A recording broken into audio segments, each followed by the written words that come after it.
तो क्या अब हम लौट जाएं? लौटना ही होगा। ऋषि के द्वार से कोई निराश लौटता तो नहीं, परंतु क्या करें, जैसी विधाता की इच्छा। मुझे आपकी मांग स्वीकार है। भली भांति विचार कर लिया तुमने? नारी सुलभ मर्यादा और लाज का प्रश्न मत उठा देना। अनसुईया, निसंकोच होकर व्यवहार करना। अवश्य, जैसा आप चाहते हैं मैं वैसा ही करूंगी। किंतु आश्रम के बाहर रहकर मैं आपकी ये मांग कैसे पूर्ण कर सकती हूँ? इससे आश्रम की पवित्रता भंग होगी। आप सब भीतर कुटिया में पधारें। आइए।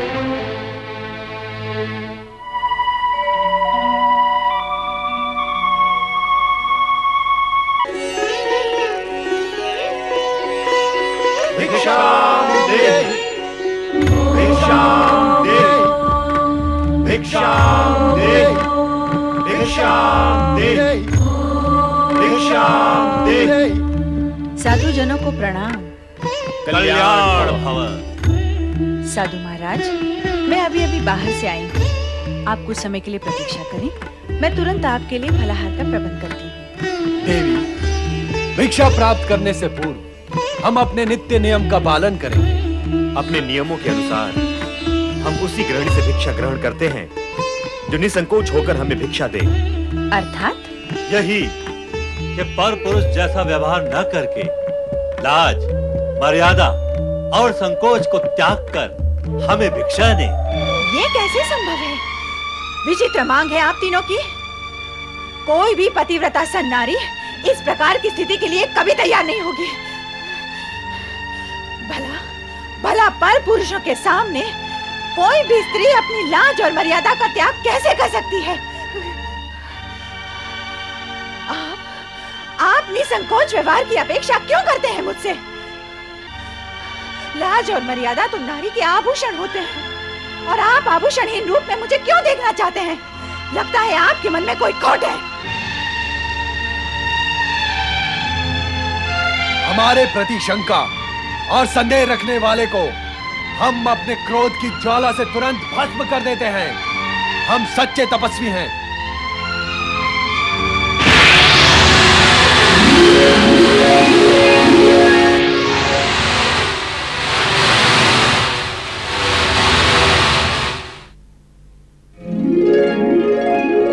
यदि तू स्वयं को इतनी महान सती समझती है तो तेरे मन में विकार ने क्यों प्रवेश किया? और यदि तेरे मन में विकार नहीं है तो तुझे तुरंत हमारी मांग स्वीकार कर लेनी चाहिए।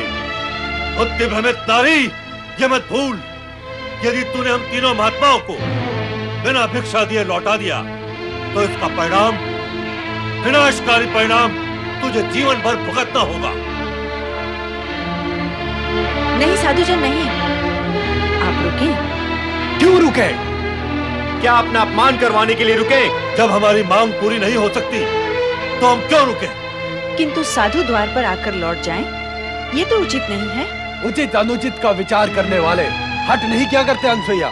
और हट करने वाले गृहस्थों के यहाँ हम साधु अन्न जल ग्रहण नहीं करते, इसलिए हमारा लौट जाना ही उचित होगा।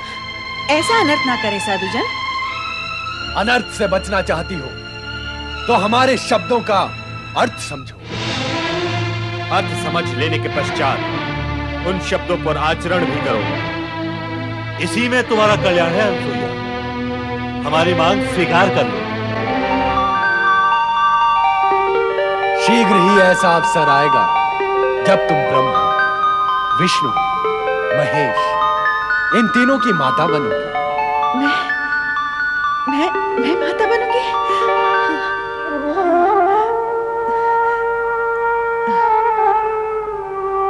तो क्या अब हम लौट जाएं? लौटना ही होगा। ऋषि के द्वार से कोई निराश लौटता तो नहीं, परंतु क्या करें, जैसी विधाता की इच्छा। मुझे आपकी मांग स्वीकार है। भली भांति विचार कर लिया तुमने? नारी सुलभ मर्यादा और लाज का प्रश्न मत उठा देना। अनसुईया, निसंकोच होकर व्यवहार करना। अवश्य, जैसा आप चाहते हैं मैं वैसा ही करूंगी। किंतु आश्रम के बाहर रहकर मैं आपकी मांग कैसे पूर्ण कर सकती हूँ? इससे आश्रम की पवित्रता भंग होगी। आप सब भीतर कुटिया में पधारें। आइए।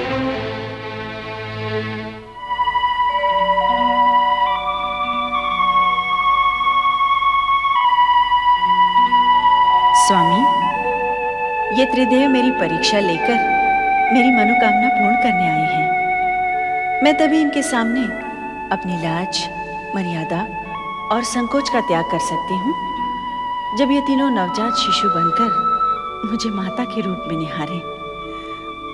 मुझे अनुमति प्रदान करें स्वामी, प्रदान करें।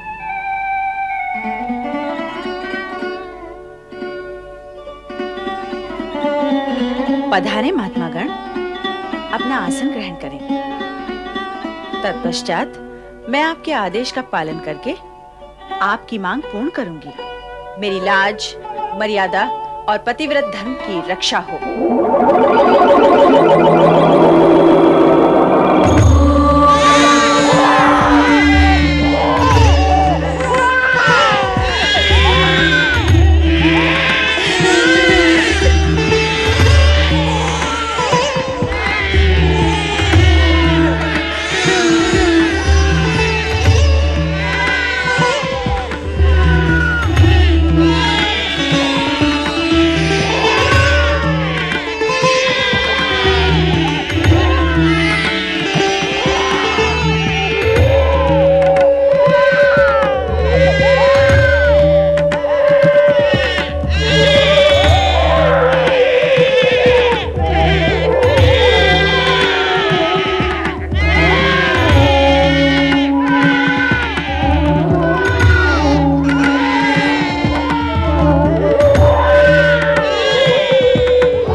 बालक बनके मेरी माता बनने की इच्छा पूर्ण कर दी।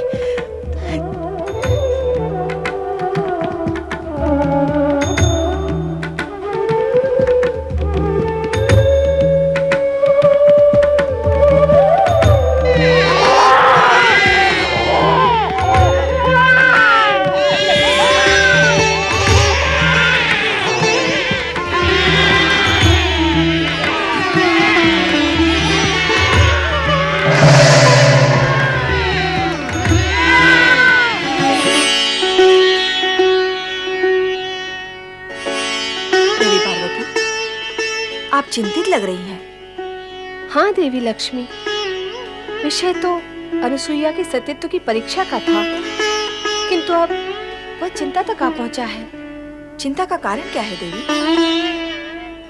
अनुसुईया के सतीत्व की परीक्षा लेने त्रिदेव यहीं से गए हैं। अब तक तो उन्हें लौट आना चाहिए था, किंतु लौटे नहीं। यही चिंता का कारण है।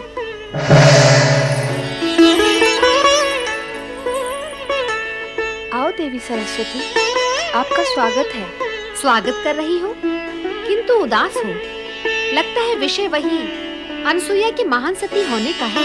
ऐसा ही कुछ है। त्रिदेव भी यही मानते हैं कि वो जगत की सर्वश्रेष्ठ सती है। नहीं, सर्वश्रेष्ठ नहीं।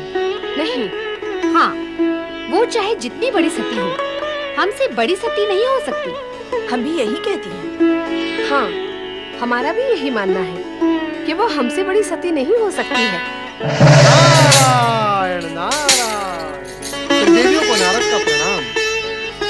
त्रिदेवों को एक साथ प्रणाम करने का अवसर प्राय प्राप्त होता रहता है, किंतु त्रिदेवियों को एक साथ प्रणाम करने का अवसर और सौभाग्य कभी-कभी प्राप्त होता है।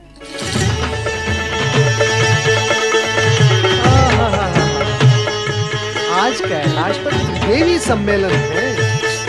अवश्य ही कुछ विशेष प्रसंग होगा, किंतु त्रिदेवियों की शोभा तो त्रिदेव से है। कहाँ है त्रिदेव? नारायण नारायण। मैं तो विष्णु लोक, ब्रह्मलोक दोनों में भ्रमण करके आ रहा हूं। दोनों लोग सूने पड़े हैं और यहाँ पर भगवान भोलेनाथ भी नहीं है। आप तीनों को तो अवश्य ज्ञात होगा ही कि त्रिदेव कहाँ है। नारद, तुम वाक्पटु तो हो ही, अभिनय पटु भी हो। तुम तो ऐसे अज्ञानी बन रहे हो जैसे तुम्हें कुछ ज्ञान ही न हो। कैसा ज्ञान माता? क्या तुम नहीं जानते कि त्रिदेव अनुसुईया के सतीत्व का अभिमान चूर चूर करने गए हैं? कैसे जानूंगा? कैसे माता? जबकि मैं ये जानता हूँ कि सती अनसुया को अभिमान छू भी नहीं सकता, तो फिर उसके चूर चूर होने का प्रश्न भी नहीं उठता। किंतु नारद, तुम ये तो जानते हो कि त्रिदेव अनसुया को महान सती मानते हैं। हाँ, सो तो जानता भी हूँ और मानता भी हूँ माता। क्या तुम भी यही मानते हो? विवशता है माता, विवशता। त्रिदेव जिसे मानते हैं उसे यदि मैं अमान्य कर दूं तो स्वयं मैं अमान्य हो जाऊंगा। तो सत्य ये है कि त्रिदेव की मानता के कारण ही तुम भी यही मानते हो कि अनसुया जगत की महान सती है। हाँ माता। किंतु इसका प्रमाण क्या है? प्रमाण असत्य से उत्पन्न शंका का होता है माता। जो प्रत्यक्ष है उसका क्या प्रमाण? सत्य असत्य का ज्ञान बिना परीक्षा लिए कैसे होगा नारद? माता, यही जानने तो मैं अत्रि आश्रम गया था। क्या नारद, तुम अत्रि आश्रम गए थे? हाँ माता, मैं वहीं से आ रहा हूँ। तो क्या वहाँ त्रिदेव नहीं थे? अब क्या बताऊँ मैं माता? जो सत्य है वही कहो नारद। बताओ नारद, त्रिदेव वहाँ थे अथवा नहीं? थे भी और नहीं भी। नारद, अपनी लीला का प्रदर्शन दानवों अथवा मानवों पर किया करो। स्पष्ट कहो, त्रिदेव वहाँ थे या नहीं? कहो नारद, अनुसुईया के आश्रम में तुम्हें त्रिदेव के दर्शन हुए अथवा नहीं? माता, मैंने वहाँ अनसुया के 3 छोटे-छोटे शिशुओं के दर्शन किए, किंतु त्रिदेव के तो तीनों लोक में कहीं दर्शन नहीं हुए।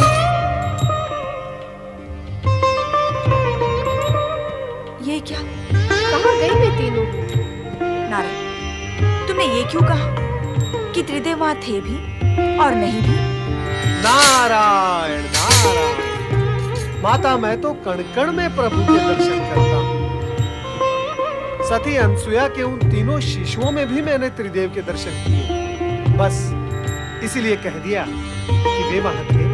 नारद, अपने से बड़ों के साथ ऐसा निर्मल विरोध करते हुए तुम्हें तनिक भी संकोच नहीं होता? मैंने कोई विनोद नहीं किया माता। रही बात संकोच की, सो तो भक्तों को संकोचहीन करने में त्रिदेव भी कब संकोच करते हैं। अभिप्राय क्या है तुम्हारा? कोई अनर्थकारी अभिप्राय नहीं है माता।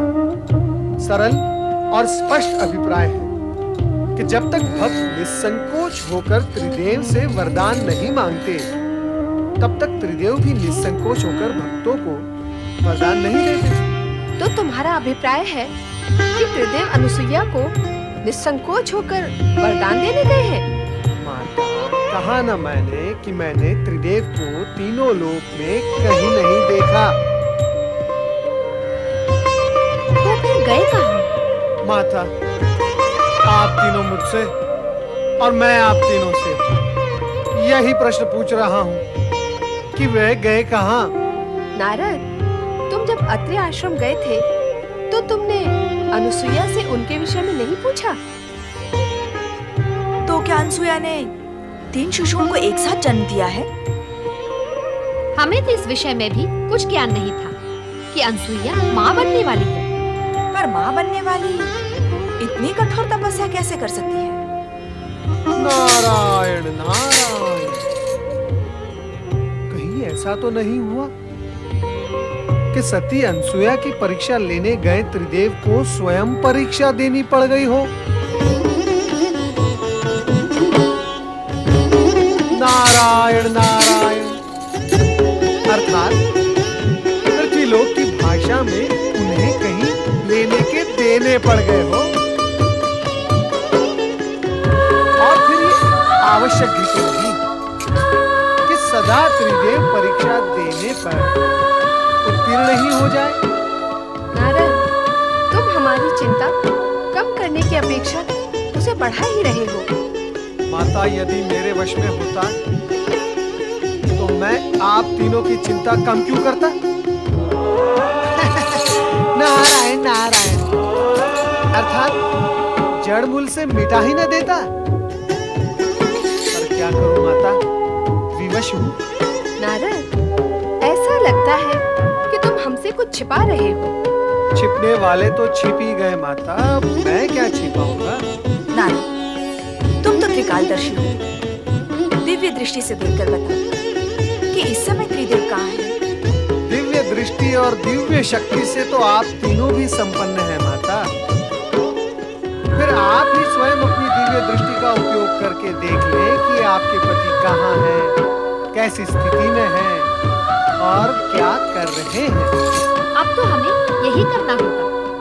हम व्यर्थ ही उद्विग्न हो रही हैं। चलो देखते हैं।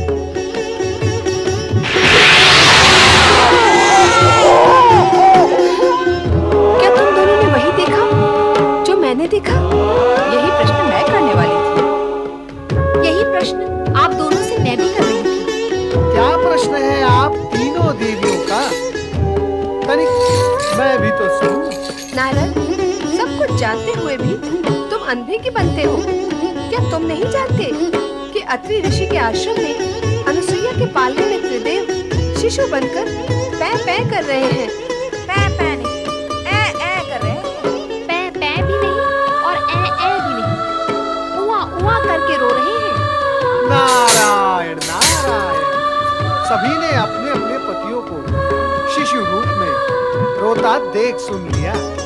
अच्छा हुआ आप तीनों ने उन तीनों को देख लिया, आपकी चिंता दूर हो गई ना। अब आप मुझे आज्ञा दें, मैं चला। रुक जाओ नारद, हमारी चिंता अभी दूर नहीं हुई है, बढ़ गई है। अभी तो केवल इतना ही ज्ञात हुआ है कि वे अनसुया के पालने में हैं। अब और क्या ज्ञात करना शेष है माता? नारद, कभी कभी तुम्हारे प्रश्न बाण की नोक से भी अधिक नोकीले होते हैं। उन तीनों को वहाँ से कैसे मुक्त करें, यह ज्ञात करना तो शेष ही है। नारद, तुम्हें हमारे साथ तुरंत अत्रि आश्रम चलना होगा। मैं नहीं नहीं नहीं नहीं, मैं क्या करूंगा वहां आकर? शिशुओं और माताओं के बीच नारद का क्या काम है? ये गुत्थी तो आप तीनों की उलझाई हुई है। अब इस गुत्थी को आप तीनों ही सुलझाएं। मुझे आज्ञा दें। नारायण नारायण। हम नारद का आश्रय क्यों लें? क्यों ना हम स्वयं ही अत्रि आश्रम चलें? यही करना होगा। आओ चलो।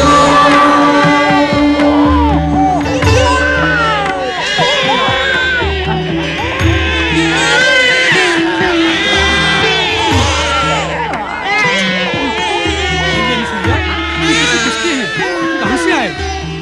यहाँ कैसे आए? मेरी तपस्या फलित हो गई स्वामी। ये तीनों हमारे पुत्र हैं।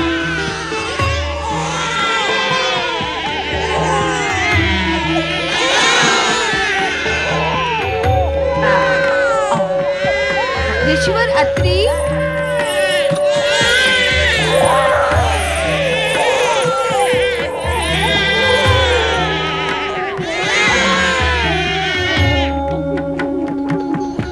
स्वामी, आप इस दशा में ये क्या हो गया? संपूर्ण जगत को पालने वाला स्वयं पानी में।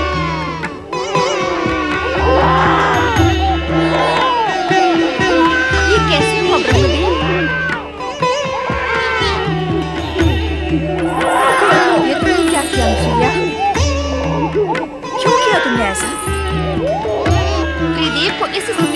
सुलाने में तुम्हें तनिक भी संकोच नहीं हुआ? अर्थात आप इस सत्य को स्वीकार करती हैं कि मैं निसंकोच होकर ये सब कर सकती हूँ।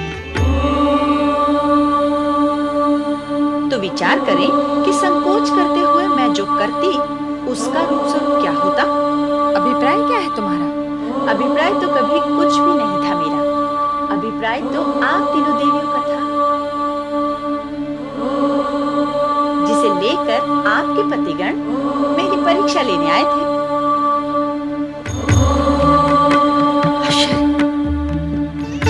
अनसुया ने त्रिदेव को शिशु बनाकर पालने में कैसे सुला दिया? उससे भी बड़ा आश्चर्य तो ये है कि त्रिदेव शिशु बन कैसे गए? वे स्वयं शिशु बनना चाहते थे, ऐसी ही उनकी मांग थी। मैंने तो मात्र उनकी मांग को उनकी आज्ञा समझकर पूर्ण किया है। अनुसुईया, जगत में आज तक कभी ऐसा हुआ नहीं और ना ही भविष्य में ऐसा होना संभव होगा कि त्रिदेव को कोई नारी अपने सतीत्व के बल पर शिशु बनाकर पालने में सुला दे। हाँ अनसुया, हम तुम्हारी पतिभक्ति और सतीत्व की श्रेष्ठता को स्वीकार करती हैं। अब प्रत्यक्ष को प्रमाण की आवश्यकता भी क्या है? हम तुम्हारे सतीत्व की श्रेष्ठता को और महानता को प्रणाम करती हैं। अब हमें हमारे पति लौटा दो। आज हमसे अधिक सौभाग्यशाली इस जगत में कौन होगा स्वामी, जिनकी कुटिया में 3 महादेवियां एक साथ पधारी हैं। केवल 3 महादेवियां? इस पालने में सोए हुए त्रिदेव को क्यों भूल गई देवी अनसुईया?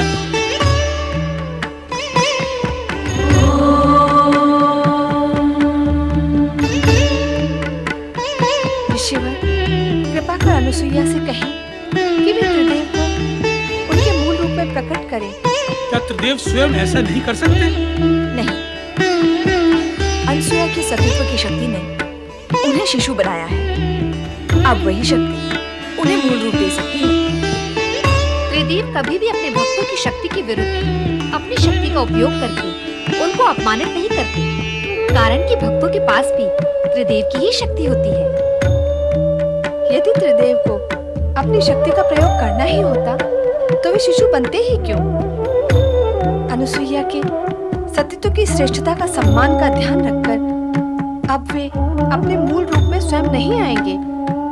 जब उन्होंने अनुसुईया के सतीत्व की श्रेष्ठता को स्वीकार किया है तो उनकी इच्छा का अवश्य सम्मान करेंगे।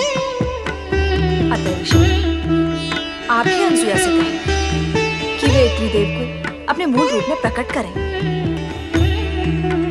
ब्रह्मा, विष्णु, महेश ने तुम्हारी मनोकामना पूर्ण की देवी।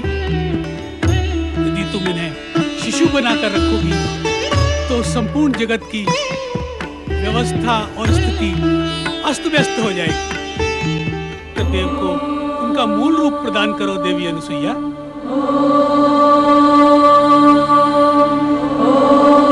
आपकी आज्ञा शिरोधार्य स्वामी।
हम त्रिदेवों के मातृपद को प्राप्त किया है।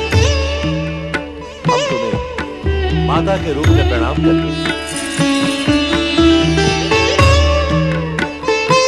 मेरा और आप तीनों का माता और पुत्र का संबंध बन ही गया है, तो मेरी हार्दिक इच्छा है कि आप त्रिदेव एक ही रूप में अत्रि पुत्र के रूप में स्थापित हो। माता, आपकी हार्दिक इच्छा अवश्य पूर्ण होगी। हम त्रिदेव एक रूप लेकर दत्तात्रेय का अवतार धारण करेंगे, जो अत्रिपुत्र कहलाएगा। और यह अत्रिपुत्र दत्तात्रेय पालनकर्ता श्री हरि विष्णु के अवतार स्वरूप सारे जगत में प्रसिद्ध होगा।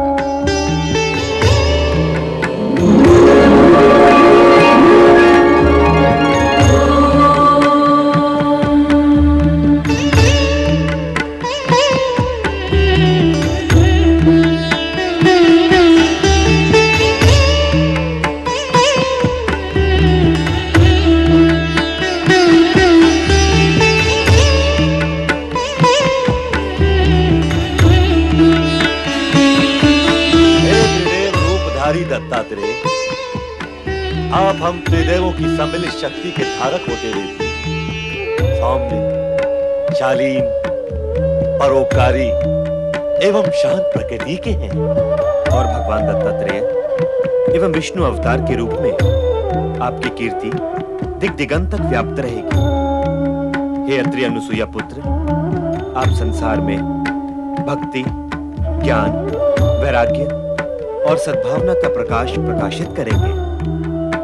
हे संत वेशधारी दत्तात्रेय, आप जगत में अवधूत के वैराग्य प्रदर्शक नाम से प्रसिद्ध हैं। जो भक्त सच्चे मन से आपकी पूजा आराधना व नाम स्मरण करेगा, वो हम तीनों को प्राप्त होगा। साथ ही वो त्रिदेवों की कृपा का अधिकारी। हे श्री हरि विष्णु अवतार दत्तात्रेय, जो भी भक्त आपका नाम स्मरण करेगा वो सदा धन, वैभव और संपन्नता से पूर्ण रहेगा। इतना ही नहीं, आपकी भक्ति करने वाले भक्त का ज्ञान चमत्कार पूर्ण होगा। ज्ञान व विद्या में वो सदा अग्रणीय रहेगा। जगत में भक्ति और वैराग्य की धारा आपके नाम से ही प्रवाहित होने लगेगी। त्रिदेव और त्रिदेवियों ने अपनी कृपा का जो प्रसाद दत्तात्रेय को प्रदान किया है वो अभूतपूर्व है। जगत में ऐसी उपलब्धियां सरलता से प्राप्त नहीं होती। तीनों लोकों की संपदा से अधिक प्राप्त किया है दत्तात्रेय ने। त्रिदेव और त्रिदेवियों ने शेष कुछ भी नहीं छोड़ा। जगत में जो श्रेष्ठ है वो सब प्रदान किया है दत्तात्रेय को। तुम धन्य हो दत्तात्रेय। प्रणाम माता, प्रणाम पिता श्रेष्ठ। मैं दत्तात्रेय इस जगत को धर्म का संदेश सुनाकर प्राणियों को कल्याण मार्ग के लिए प्रेरित करूंगा।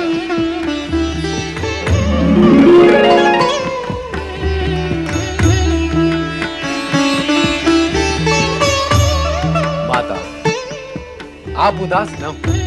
हमने ही स्वप्न में आकर आपको पुत्र प्राप्ति के लिए तपस्या का उपाय सुझाया था। इसलिए हम अपने अंश से आपको ऐसा रुद्रावतारी पुत्र प्रदान करेंगे जो सदा आपकी सेवा में रहेगा। रुद्रावतारी शिवांशी प्रकट हो।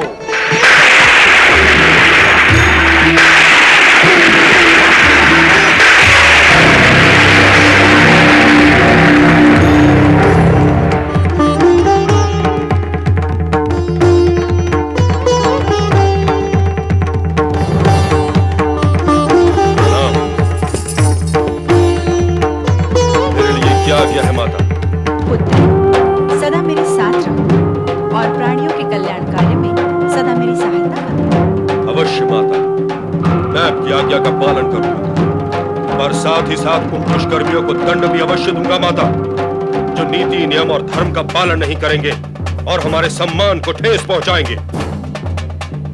देवेश्वर, आपका ये रुद्रावतार तो जन्म से ही रौद्र रूप धारण करने लगा है।